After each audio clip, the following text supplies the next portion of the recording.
Di na. Hindi masakit yung loob. Rob, ang ganda na nung una, no? Palitan kayo ng isa din. Hindi, una naman sila eh. Mabol na kami. Yeah. Bulaga yung mga bata. Pumasok naman lahat yung tira nila nung una talaga. Nagbibig naman kami. Mga important basket na name nila. Pero sa effort, masaya naman po ba kayo sa...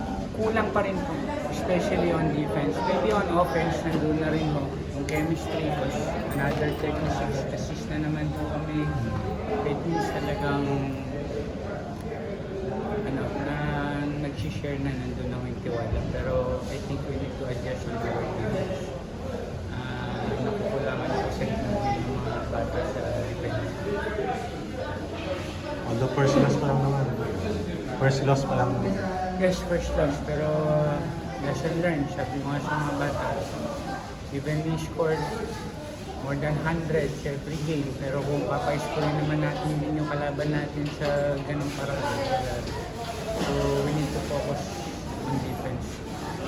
Yung offense, sabi ko, I think medyo okay na naman siguro.